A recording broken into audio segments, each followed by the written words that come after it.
What is going on, everyone? This is Seth, one of the co-hosts of Engage Podcast. Hope you're doing good. Hope your day's going good. A few announcements before we get into today's episode. First of all, if you're new to the podcast, I want to go ahead and welcome you.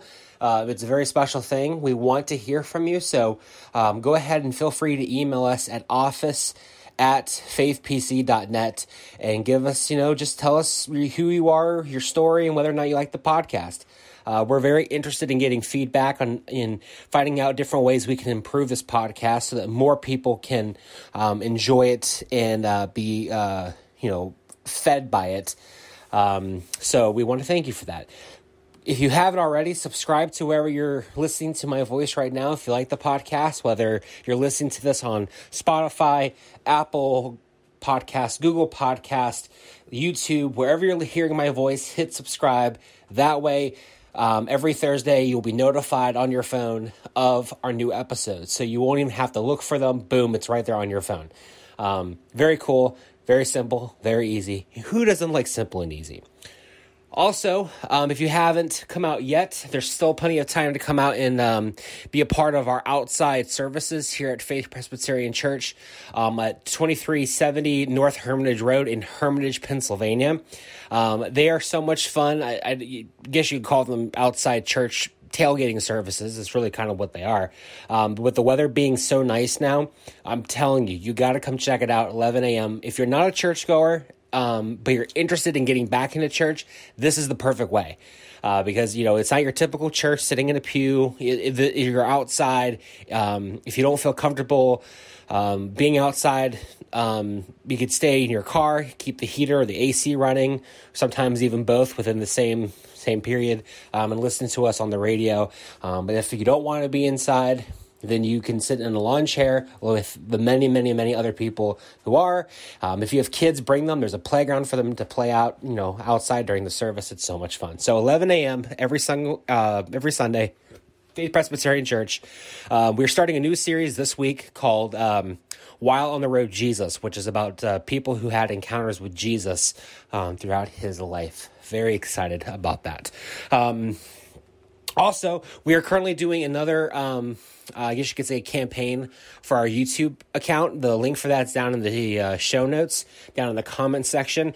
Go ahead and go there and listen. If it's something that you feel is compelling and you feel like can benefit not just yourself but other people, not only subscribe to our YouTube account or YouTube page, but send it to somebody else. We want to get the word out about who we are and what we're about. And the only way we can do that is through people like you. So go ahead and go to our YouTube page, hit subscribe to our YouTube page. That way you get content of the various kinds, not just this particular podcast. Our guests today are two fantastic individuals. That's right, I said two fantastic individuals.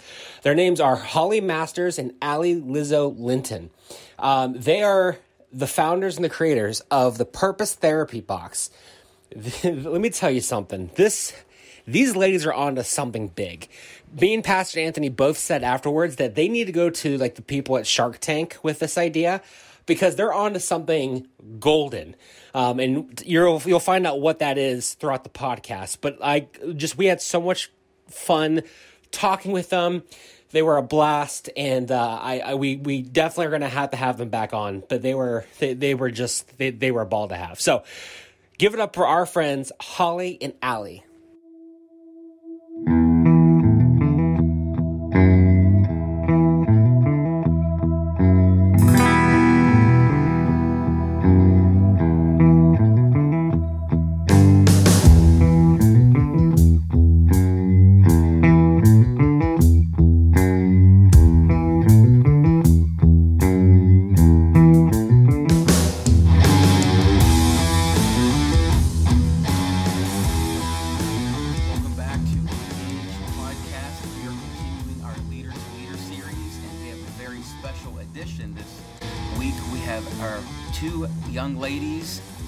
Holly Masters and Izzo Linton, newly married. Congratulations.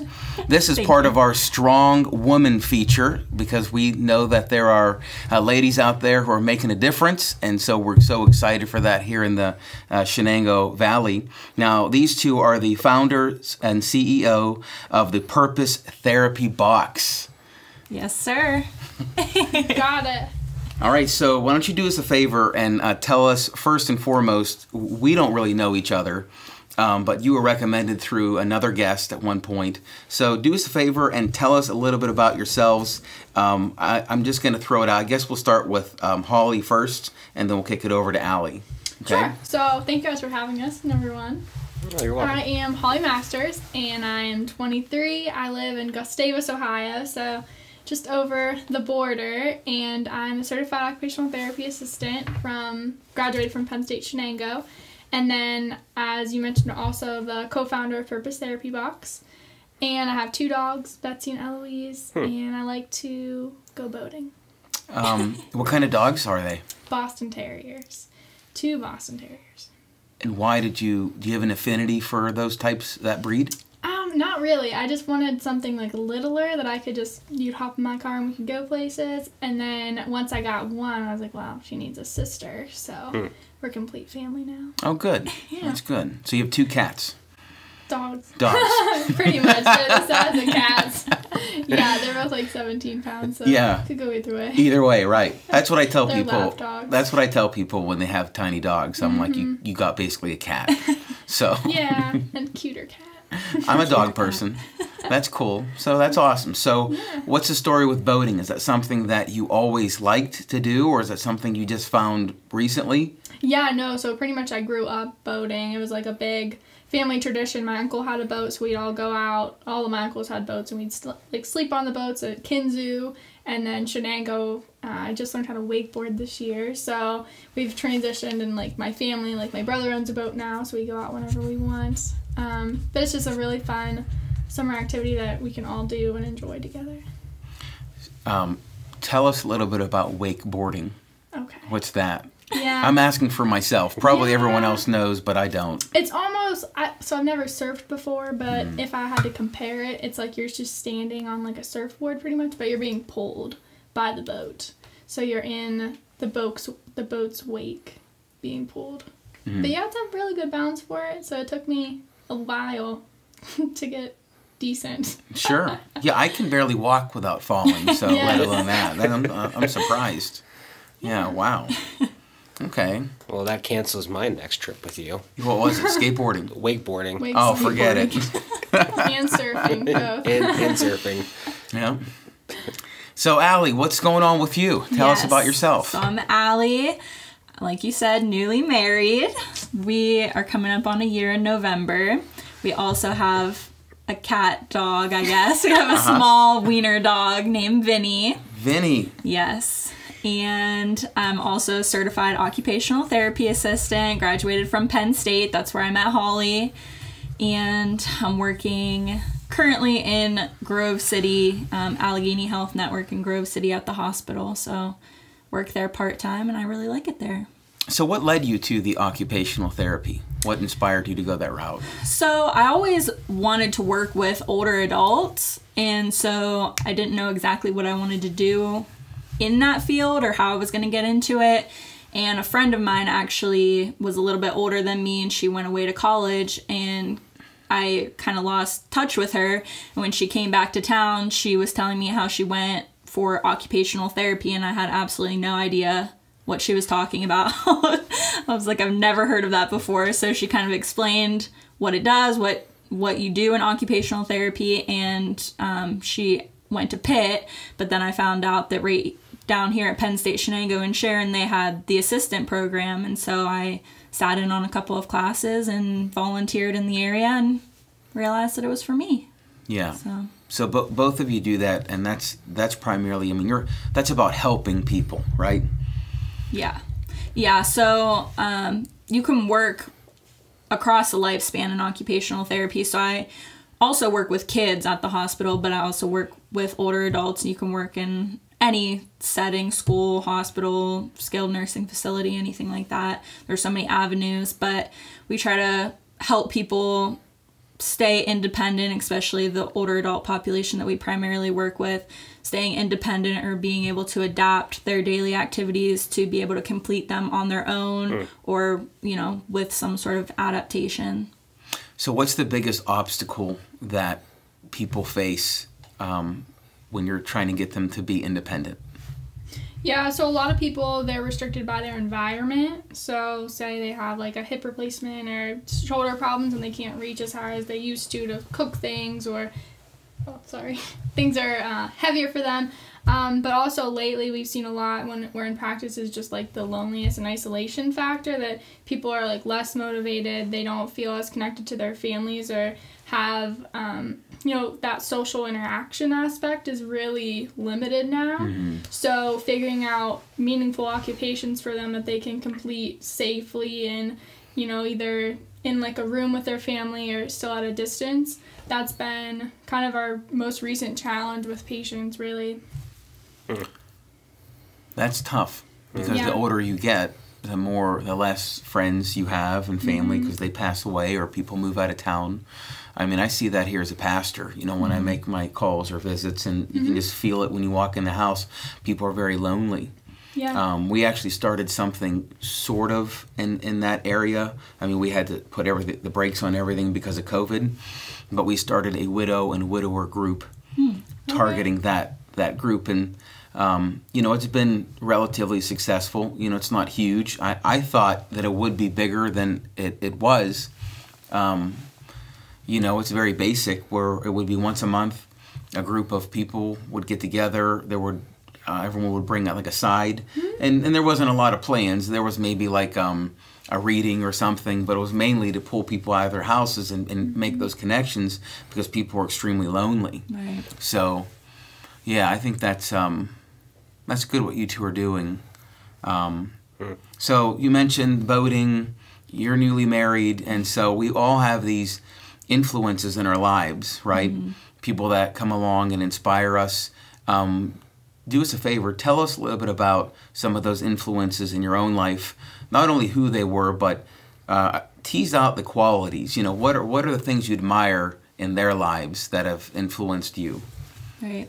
Well, I would say for me, my grandparents owned a business. They were from Newcastle, and so growing up, I was always around them. We would always go down and visit every single weekend and would be around the business and help out and do what we can. And so just growing up in that and seeing like the resilience and the hard work and like knowing that, you know, they were overcoming obstacles in their business, and at the time maybe not really fully understanding it, but now that I own my own business, I can relate to it more now. But just seeing how they were able to, you know, create this great thing that people know about and respect, and they were able to overcome these obstacles and put in that hard work to create something that was great for them and their family and support their family, something that I, you know, inspire to be like with our business. So did you go to Newcastle? I did not. No, both my parents are from Newcastle, but then my dad got a job out here, so they moved before they had kids. But basically my whole family's from Newcastle. I went to Hickory. Okay, because I'm from Newcastle. I graduated from Newcastle. Yeah, they own Mangino's Pizza. They just opened one in Shannock. Yes, they did. Yeah. I know all about it. My mom's a Mangino, so. Yeah, okay. Yeah. Well, let them know that the zucchini pizza is one of my all-time favorite things. That's my favorite. Oh my goodness, nobody ever gives it the credit it deserves. It's my favorite. My mom just brought it over for a visit last week. Yeah. And I asked her, I said, is this seasonal or is this all year? Because I need it to be all year. All year, baby. Is it? Yeah. Yeah. I just had some last night. So then the original was in Mahoningtown. Mm-hmm. Big shout out to Mahoningtown over here. Yeah. Oh, So then, is your family from Mahoningtown originally? Yeah. That's where my non was born. My mom and dad's family, both. Yep. Yeah. So then you're real Italian then. Yes. Okay. Yeah, she is. Izzo, come on. Yeah, I know all about it. That's why I have to keep that Izzo name in there, even though I'm married. I don't blame you. It has some perks to it. Yeah, sure. That's cool. I put a dash Mangino. Yeah. But the only problem with that is that's like owning a truck. Mm-hmm. As soon as people know Mangino, they're going to start wanting to get pizza off you, right? It's like when someone owns a truck and they're like, cool, I need to move. And you're like, oh, no. Exactly. Yeah. All right, kick it over here. So your grandparents, it was about resilience for them. Yes. Okay.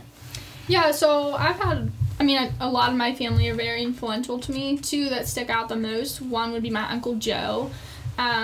He actually was the one that inspired me to go into occupational therapy. He had glioblastoma, which is a really aggressive form of brain cancer, and this was in 2014.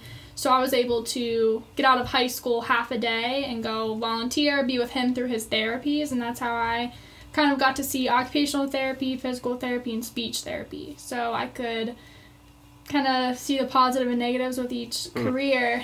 And he was the one that was like, I think, you'd be a good fit. And my whole family were like, Holly, you need to do this.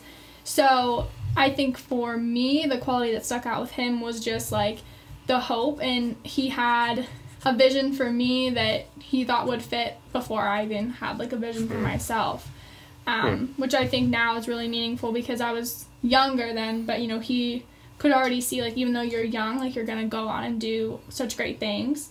So he definitely believed in me in that aspect. And then my parents, they're both such hard workers, and they pretty much embody work hard for what you want, and then work on building a life. So you don't need to have everything right off the bat. That's what you look forward to in the future and build off of. And that's really shown in our company too, because, looking back and from when we first started to where we are now, it's awesome to look back and see what we've built just over time and through our experience. So it's definitely all these life lessons that come together. So the Purpose Therapy box, I'm familiar with some of those subscription boxes. Why don't you go ahead and tell us what it is, what it costs, what comes in it, what people can expect, how to sign up, all that stuff. Sure. So the Purpose Therapy box, it's a quarterly subscription, so it comes every 3 months, and family members are able to purchase this subscription for their older loved one. So whether their older loved one lives alone at home or lives in assisted living or a skilled nursing facility, they're able to purchase this, and then we ship it to them. The family members are able to add photos and messages to be included in the box every quarter. So it keeps it personalized. It keeps the families in contact and up to date with each other, even if they can't be with each other all the time. Because a lot of older adults don't have Facebook or have a way to communicate and see photos of the grandkids or things like that. So that was an aspect we really wanted to include in the box. And then each box has an underlying therapy related theme. So cognition, fine motor, strengthening, self-care. We found in our profession that these are the main areas of decline in older adults. So we wanted to highlight those in the box and just try to help, like I said, we're trying to keep them independent, keep them active, motivated. So we try to send things that are going to do that for them. So I get the box. Let's pretend I'm old. I am old, but older. And I open it up. What am I finding in the box? Sure. So I like how they have this back and forth swap thing. Did you guys talk about this before, or do you kick each other under the table, or what's exactly happening here? No, I'm like, you can take that one. Yeah, you're like, that's a horrible question. You go ahead and answer that one. Yeah. So for an example, we just shipped out our August cognition boxes last month. And it was one of my favorite boxes. It was really cool. So when you first open the box, you're going to see all the pictures of your grandkids or your family, and then their note. Then you see our note to you guys. And in that note, it's our newsletter. We have recent events that would, current events, and then also what dates back. So we have fun facts about what happened in August in 1920s, 1930s. So they can kind of flash back to that. We had a lot of good information for them regarding the coronavirus and how to stay safe and preventative measures. And then we have an activity sheet. So this goes into different levels of Sudoku, different word searches, and then we have riddles for them that they can send us in their answers or mail us in the cards, which is super fun. Holly loves jokes and riddles, so that's her favorite part. It's my favorite aspect. Can you give us a joke or a riddle right now? Oh, man. You think about it. Yeah. Oh, I can. I will. Give me a minute. So then product-wise, we had This was really good. It was from Brain Games. We like partnering with them, but it's a different workbook. So instead of having like just Sudoku or just the word searches, it was a activity workbook of all encompassing ones. So whichever ones they prefer, they can do those. Large print. We always make sure try to be accessible to everybody. And then we had organizers. So since it was cognition, we had organizers for the refrigerator that you could stick on, and you can schedule out your day. What else did we have in there?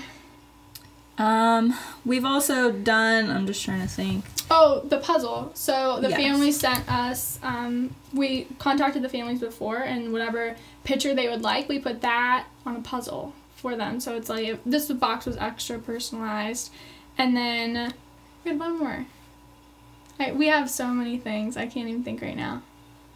But You're asking the wrong person. products like that. So we kind of try to be like seasonal too. So for example, November box, we're gonna have a couple aspects of like holiday, Christmas for decorating in case they can't go out.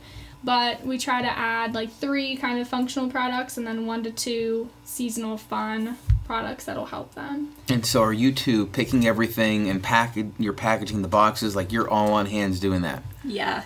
We have an office at the East Center in Linden Point, so that's where we fulfill everything, and we're there on Tuesdays and Thursdays, and that's when we package and ship everything. Is this the place with the little sitting area at Linden Point? Yes. If you ever look outside and see 2 kids running in water, jumping over things, they're connected to They me. belong to you. Okay. Yeah, there are. Yes. Did you?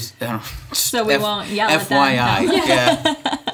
That's No. Isabella and Carmen. Okay. It's a beautiful, like, the whole park is beautiful. Like, the walking trails and everything. We and always- the biking. Always Okay. go there and walk. And then Yes. what brings us closer to those things is to extend the walk. I trick them into believing, you know those little rocks that you paint in Mercer County? I pretend that they're near the buildings, so it just keeps the walk extended. So they're like right awkwardly Yes. walking in all the wrong places. That's because that's what's going on. So like you two They're are the only looking ones that for know that right rocks. now. They're looking for rocks among the 10 million We'll have other to rocks. leave some rocks out. That would be amazing. We'll Yeah. set them out. If they Go go ahead. past our office. Yeah, they would think Okay. that's great. I collect all those rocks. I got like 30 in my house. Oh my gosh. I don't know if you're supposed to literally do that. I think you're supposed to hide them again, Seth. But you'll edit that out. I will not. Secret. I will not. So, with your guys' different like upbringings, Manginos, all that, what do you think that you guys, with your backgrounds, what do you think you bring to the table that makes you guys unique and makes you good at what you do? I think a really big aspect for us is compassion. Since we work with the older adults and we saw, and continue to see firsthand just the aspects of loneliness and how that negatively affects almost every aspect of their life.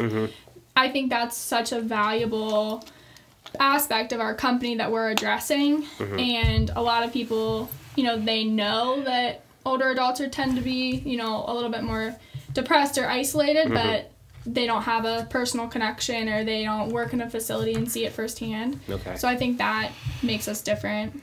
Yeah, and I definitely think being able to work in occupational therapy, it helps us get ideas for items to put in the box because we hear it right from their mouth, you know, something that they could utilize or use that they don't have or, their families might not know about to get them as a gift.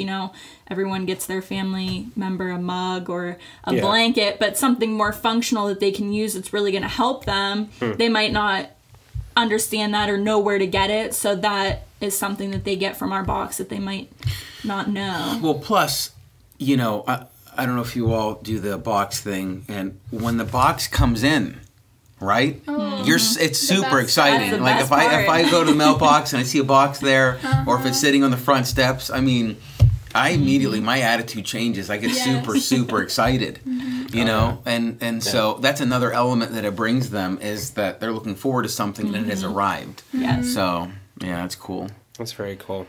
So if someone were to want to get into the same field that you guys are in, like, there's someone brand new coming to it and they're like, I want to do what you guys do. Where do I start? How do I do this? What advice would you give them? What would you tell them? how to get started and all that? Well, where we started, we had this idea and we were still in school at Penn State. And so just trying to utilize any resources that Penn State had to offer us. And then we also just, I know it's hard right now because of COVID, but we actually went out and we went into the nursing homes, or we met up with people who would be our ideal customer recipient of the box. We talked to them firsthand and we said, this was something that you were receiving. What would you want in it? What would you like? And we actually got that information right from them, rather than us saying like, okay, we think they might want this or that, but actually going to them and seeing what they want gave us more ideas and what we thought they didn't even want. So it was like, just going and being able to gather that information before you even start, because it's a lot easier to start with that information than to have to backtrack and learn that later on. Yeah. I would definitely say too, I think a lot of people limit themselves when they have a big idea or a big aspiration. They limit themselves and they're like, oh, well, I don't know anything about marketing, or I can't create a logo, or, it's too much time consuming. I think you cannot think like that. You have to challenge yourself. And Allie and I don't have a business background. We're very healthcare based. Our families did own businesses, but in a different kind of realm. But just believing that you can do it. Everybody else, if somebody else can do it, you can do it too. Yeah. A lot of just self-learning and self-motivation. We learned a lot through podcasts and through YouTube how-to videos, creating a website, and there's a lot of aspects, legal aspects. So don't limit yourself, but also don't be afraid to reach out to people and just ask how they did it, or, we're more than happy to answer people's questions, like we've been there. So it's nice being able to direct people or help them as little bit as we can from our experience. Well, especially now, there's so many resources out there. Talk about YouTube. I made the comment to when Chris Fry was here that I had no idea how the stock market worked. I watched a 4-minute YouTube video and I'm like, wow. Well, sadly to say, I learned more from that 4-minute video than I have learned in all my years of going to school. Yes. It was at the click of a computer cursor, but it's amazing all that's available today. And it really is, at least from my perspective, almost everything that I've said, whether it be for the church or the podcast, that I'm like, I don't know if that's possible. It's like, boom, there's a website, there's something that's there to help you, and you're like, oh, it's not as big of a monster as I thought it was going to actually be. So it's a cool time that we're living in. But a personal question I want to ask is that you guys are both extremely young, and one of the things that at least for me that I tend to always find is that us young people, I'll include you in there too. I appreciate us young people. We tend to always focus on our generation or the next generation, whether it be through technology, so on and so forth. We tend to forget about the older generation, So do you think that with COVID-19 and everybody being isolated, do you think that attitude is going to change? Do you think that the younger generations are going to start to understand the need for what you guys are doing? I would hope so. I do think so. I think people need to be more educated about it. If you watch the news or you read the newspaper, you see every day about these nursing homes and the people that are isolated, and there hasn't been visitors since March. But you have to be willing to get that information, or watch the news or see that information. So I think it's more about educating people right now, because I think it'll really hit them. Whereas before they'd say, okay, yeah, my grandma's in a nursing home, but they have activities, or she has friends in there. But right now everyone's isolated to their rooms. You're not really seeing anybody, and that's how we all are. So it really hits home, and you finally see that and understand that better. So just trying to educate people now, now you really understand how these people are feeling every single day.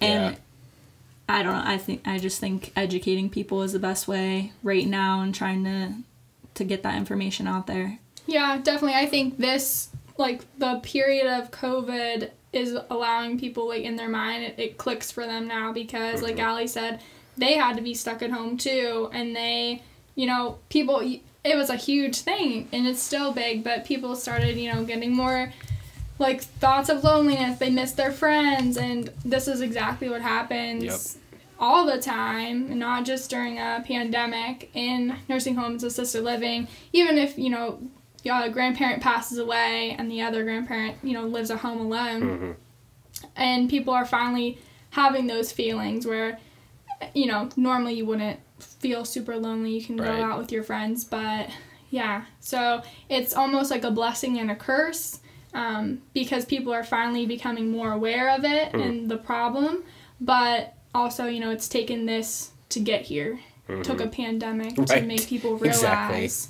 Well, I was talking with a friend of mine, and it wasn't necessarily about you know, the older generation being at home and being lonely, but we were talking about the fact that, and I never thought about it until they said it, which was, at least prior to COVID, you could tell our attitude towards older people being lonely, and the fact that in, like, shows or movies, that is always played up as comedy. Like, the old people always saying, you know, I don't want to be a burden. And it's like, it's always played up as comedy, not a tragedy. And this same person said, prior to COVID, she always kind of, like, would look at older people in, like, nursing homes and be like, man, they're living the life. You know, like, I would love to just sit at home, watch TV, and not have anything, you know, to do or worry about. And this same individual was like, after COVID, I realized, oh no, that's living hell. Like, it's not fun at all. And as people, we have a need for social interaction. It's just like with eating and drinking. If you don't have that social interaction, or you don't keep your mind busy, your mind starts to crumble. Yes. And I think a lot of people, I mean, I'm talking personally here too, with COVID, that was a huge eye-opener for me, is seeing able-bodied people, young and old, who, because they're having to be separated, you see their minds start to go, and or they start to get a little stir crazy, and you're like, oh, yeah, that's not normal, you know? And so, like, for me, with my grandma being one of them, I think about her all the time. It's like, oh, okay, this is what she's going through on a daily basis. Exactly. Yeah, and even just, you know, if they were involved in church where that was something that was on their schedule and they were able to go somewhere, they had a group of friends, or if they all met up at Panera Bread for a breakfast, just how easily you kind of lose your purpose almost, not being able to do those things anymore. Yeah. It's heartbreaking, but that leads to even more, like, further decline, so it's a slippery slope. Well, so much of what we talked about here today centers around something that you said was inspiring for you, but it's really for everything that's at the heart of your business, and that's compassion, right? And the Bible speaks of compassion. You know, be tenderhearted, be compassionate, be kind. I know Ephesians, I think it was 4:32, I believe, speaks to that. You can double check that and put it in the comments. But you know, you're being compassionate is. It's other oriented. It's thinking of other people. You know, the whole thing of the box is thinking about somebody else. Right. And as you get older, unfortunately, you get thought of less. And so it's nice to have that on people's radars. And secondly, it makes it easy for people to do something. You know, because a lot of times you talk to someone and they say, well, I know so-and-so is lonely. I don't know what to do. Right. Now there's an easy, try this. Do this. So I think that your idea and your business is going to be successful, and hopefully the word spreads from all the different things you're doing. Hopefully this helps in that, and it gets the word out to help not only you, but you know, there's folks out there that need that encouragement. So Yeah, and just to go off of that, I mean, we have had so many people, just as you said, say, you know, I have someone, but I don't know what to get them, or I don't know what to do to help them. We also had a lot of people say they didn't have someone right now in their life that they could send a box to, but they did at one point, or, you know, their mom was in a nursing home and they saw the people around them that didn't have family or didn't get visitors. So we started our sponsor program to kind of fill that void. So our sponsor programs it allows anyone to purchase a box or sponsor a box, we call it, and it goes to a senior in need. So someone who doesn't have family to send them a box or visit them. Yeah, that's such a good idea. Who can't get out. So that's been another aspect of our business. So we're able to reach everybody. We're not just reaching seniors who have family because, you know, thinking about it, we're like, oh, everyone, you know, has someone in their life that can give them a box, and then going and working in the nursing home and realizing a lot of people didn't have kids or they don't have anyone that comes to visit them. So this was just another option for people to be able to help and sponsor a senior in need. So, yeah. So let's step away from the business world and just talk about personal life. What's fun? Like, what do you guys do for fun? How do you unplug? What inspires you when you're not working? What's going on in your lives? Okay. Yeah, so for me, I like to grow. I'm trying to grow a jungle. So I have like lemon trees and banana trees. I want to have like a greenhouse in my house one day. Okay. And then I'm also trying to grow outside, like an orchard. I purchased my grandparents' old farmhouse, so I'm in the process of kind of redoing that, figuring out my vision for the property and when I'm going to live there someday. So that's taking up a lot of my time recently. And then hanging out with my dogs and my family. I'm very family-oriented. I have a big family, and we're all very, very close, so I'm thankful for that. But, yeah. So what are some of the plants? You mentioned lemons. Yes, I have lemon trees that I grew from seeds. They're 4 years old, so they should be bearing fruit in like 3 years. Oh, is that how it works? It takes around 7 years, yeah. For them to first grow lemons. Yes. And then after that, what, every year? Or? Yep, they'll come back every year. Mostly like twice a year they'll bear fruit. I have that. I have lemon tree or banana trees, which those are kind of harder to grow. I don't know what's really happening with them, but they haven't grown any bananas. They keep growing leaves and getting bigger, so that's good. They're actually very easy to grow. They're very like aggressive plants, but I didn't know that. And I have I'm trying to start like an apple orchard, so I have a bunch of apple trees. I have one that has 5 varieties on one tree. It was grafted, and then I have like birch, oak, your normal kind of just bigger forest trees. Yeah, so I love that. My mom's really into plants, so that's one of our hobbies that we share together. That's cool. I know someone that has a lemon tree. It's in his office. It's kind of warm in there. But he was also growing, I think, a fig tree. Figs. Absolutely. So might be something you want to look try. Good? I don't remember. I don't know anybody that has a lemon tree, just me, so. Oh, the lemon? I'll ask Chris. Please. I think I mean, they look good, but I don't know. I'll ask him about it. His living environment right now. Yeah. That would be good. Yeah. Very interested. Okay, cool. So you're in the Amazon jungle. Okay, Yes, over. yes. I don't really do plants much. She does not at all. I do like succulents because like you can't really kill them. Cactuses. Yeah. I have a random cactus just growing in my landscaping. I don't know where it came from, but it keeps coming back, so keep potting it. But no, I'm also very family oriented, so we spend time with my family and my husband's family. We like to travel a lot, which unfortunately we can't do now. And so this summer, instead of traveling, we've been hiking. So we took our dog and we started hiking like small trails, whether they were paved or just like dirt trails. But I think the longest ones we did were like 14 miles. Wow. So She went on a trek.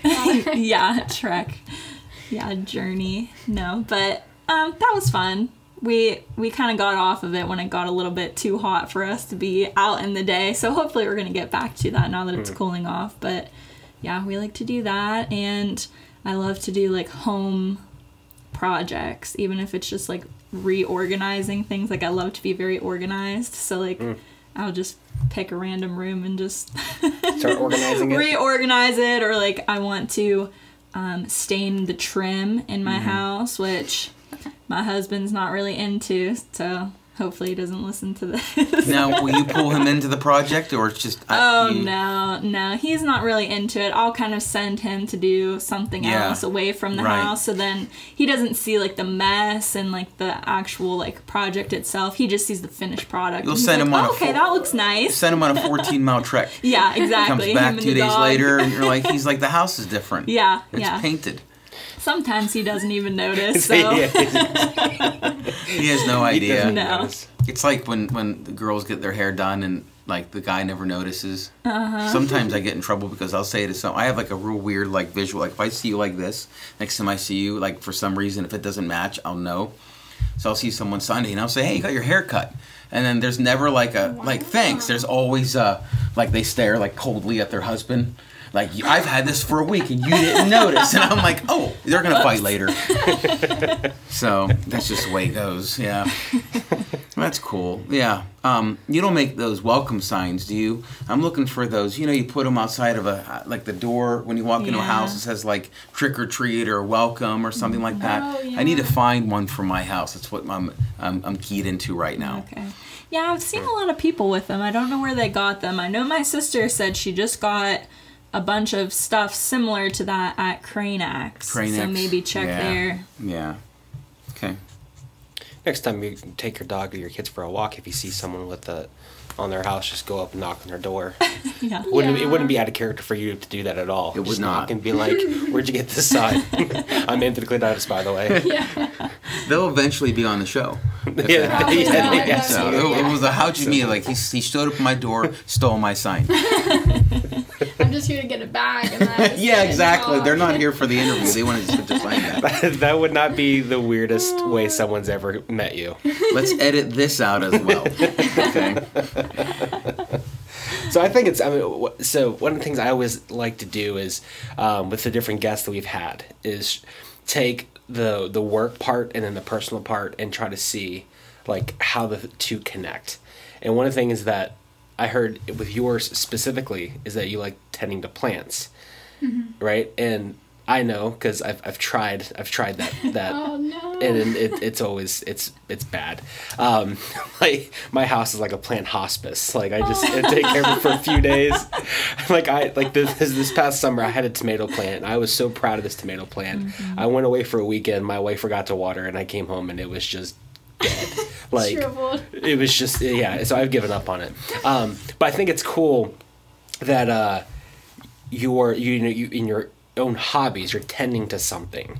You're putting work into making something blossom and bloom that also goes into your work life as well. He just blew our minds. I was gonna say I've never thought about my life. And so I think a new purpose in life. And one of the things you were a nurturer. My life ties me There you together. go. One of the things that Pastor Anthony a long time ago, he gave a Bible study called it's like the 4 weeks of purpose. So one of the things he talked about is your ideal when it comes to a career or job is to find out what are you passionate about, what are you good at, and putting those two things together. And like as you were talking, I'm like, boom, those are the two things right there. You're passionate about tending to things and nurturing things, and then also with you the organization part, that's huge in doing anything. Because if you're scatterbrained and you're not a organized person, doing anything, let alone doing what you're doing, can be very, very, very challenging. So I think that's really cool to see those two things connect. No, Allie's We're so definitely inspired. Yeah, I know. We have new inspiration. There you go. Allie's definitely organized, like everything in the office even. So she keeps the business going.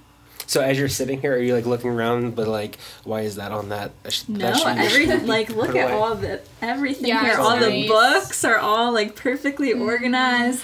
I love Even it. by height, like you don't have any like, it works nice. The books are like the only thing I'm OCD about.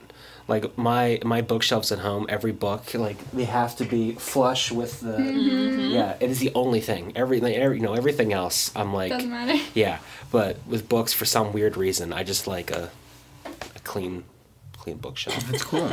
No, it looks very nice in here. Oh, thank you. I appreciate it. I was gonna ask a question I forgot. Well, I'll piggyback off of what you were going to ask. Okay. So when we walked in here, I read his mind. Okay. Right. When you walked in here, I had you. We looked at this picture that's on the wall, and there's a quote. It says, "A smooth sea never made a skilled sailor." So clearly, in your pursuit of this box, not everything was laid out for you. There were definitely roadblocks. So tell us about something you've tried and you failed at, and how you overcame that, and what did you learn? Sure. So I'll take it first. But I would say most recently it was in, we were scheduled to go to our national conference, occupational therapy.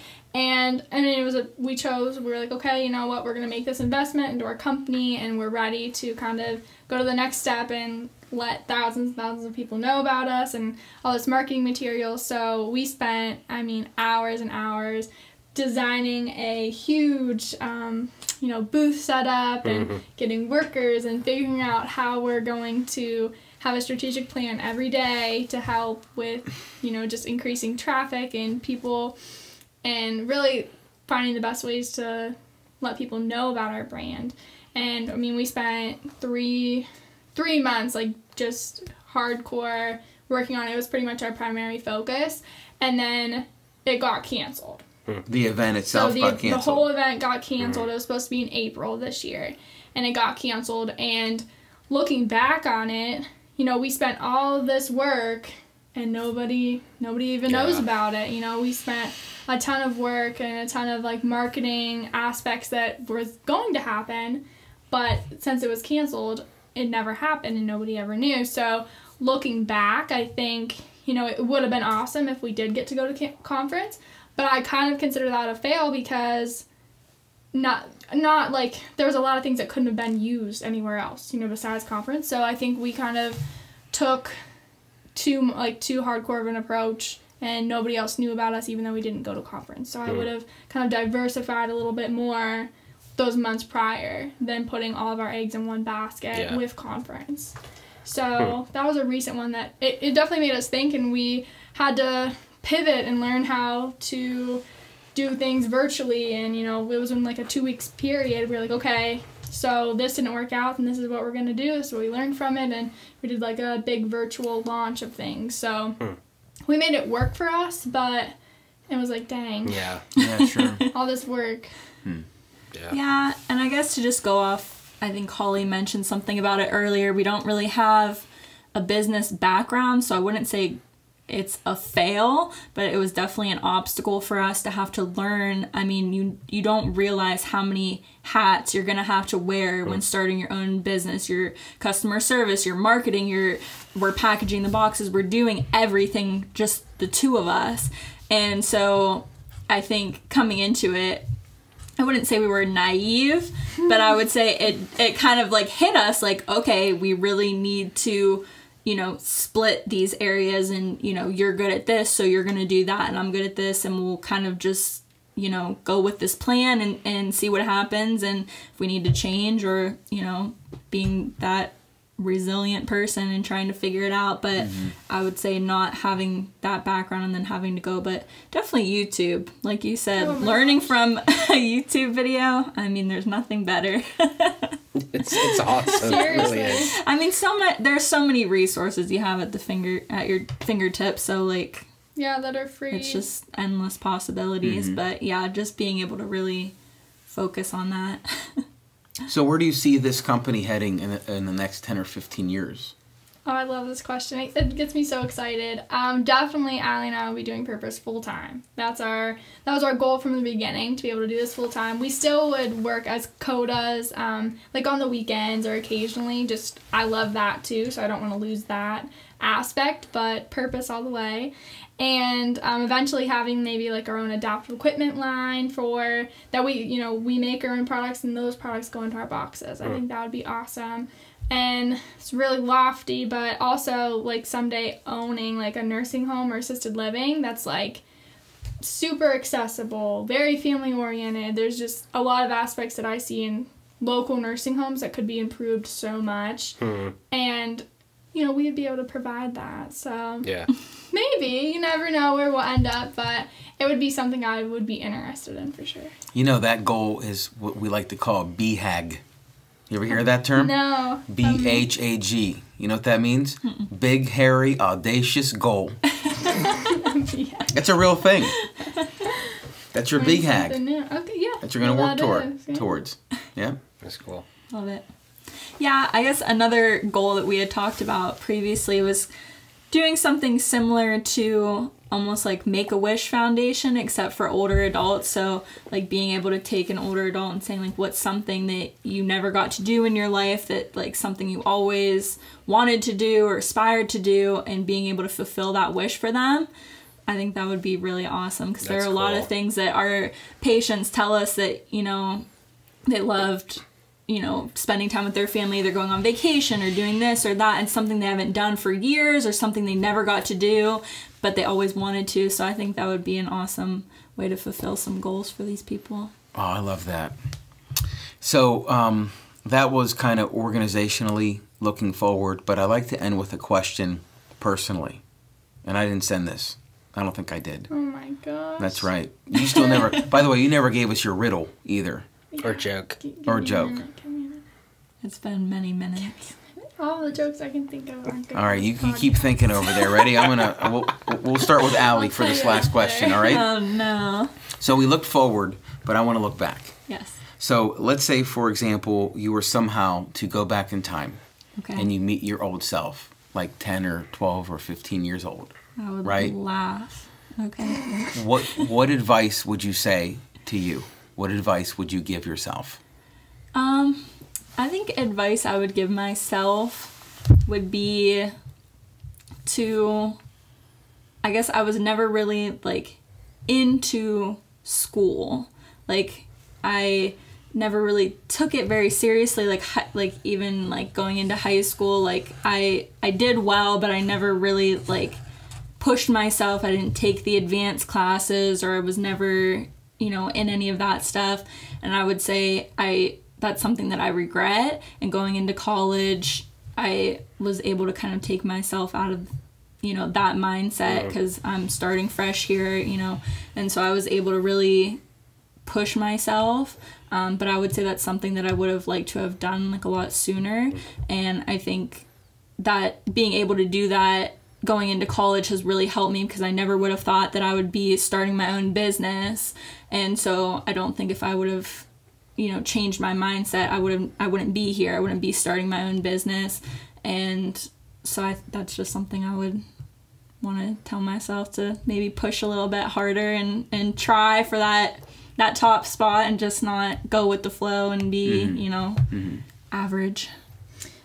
Did you hear about the claustrophobic astronaut? I did not. He just needed a little space. Oh, you're cool, aren't you? Oh my gosh. Wasn't there one about like an alligator? Oh my gosh. What do you call an alligator that's wearing a vest? Investigator. Did you just pick that up right now? I hate when this happens. I've heard that joke before, but it's so great. That's a terrible... It's so great, though. Okay, well, at least you smiled. What do you call a fake noodle? An impasta.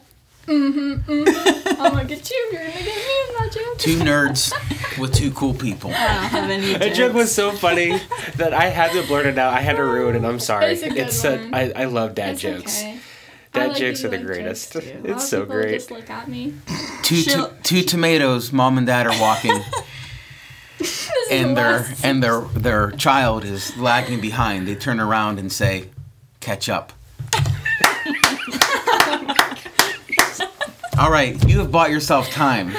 What does current Holly say to little Holly? I would say 3 things. Number 1, just be open to every opportunity that comes to you. You're going to learn something from every experience. Number 2, don't value materialistic things. Value relationships and other aspects of your life that are going to be more meaningful in the long run. And number 3, try salami sooner. Seriously? I just tried salami this year, and it's so good. So I think that's a good way to wrap up our show. Yeah. And I want to say, I know I speak for Seth, and I'm sure our audience after they listen to this, it has been a real pleasure having you on. I know you're super busy, and you have offered a lot of insight and wisdom and leadership in what you do. I wish you the very best. And this is Anthony Clauditis here at Faith Presbyterian Church signing off for another Leader to Leader podcast. And we look forward to connecting with you next week.